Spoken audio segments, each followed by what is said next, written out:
60% bad first பண்ணவங்க வந்து win பண்ணிருக்காங்க, 40% வந்துட்டு பவுல் ஃபர்ஸ்ட் பண்ணவங்க வந்து வின் பண்ணிருக்காங்க. பட் ஐ மீன் லாஸ்ட் 5 மேட்சஸ்ல டாஸ் வின் பண்ண எல்லா கேப்டனுமே பவுலிங் தான் வந்து ஃபர்ஸ்ட் வந்து போட்டிருக்காங்க.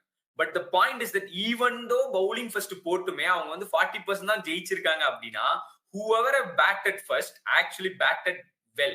சோ அப்ப நல்லா பேட்டிங் பண்ணா நல்ல ரிசல்ட் இருக்கு அப்படின்றது இது எப்படி டாஸ் வந்து பெரிய ரோல் பிளே பண்ணாது அப்படின்றது தான் இதுல இருந்து நம்ம வந்து தெரிஞ்சுக்க பெரிய ஒரு ஃபேக்டர்.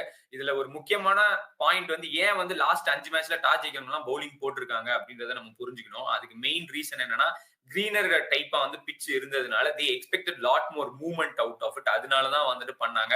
இதுல ஹரி சொல்லி இருந்ததை நம்ம வந்து டச் பண்ணோம் அப்படின்னா பிட்ச் வந்து கிரீனா இருந்ததுன்னா டாஸ் வின் பண்ணா பவுலிங் தான் போடுவாங்க.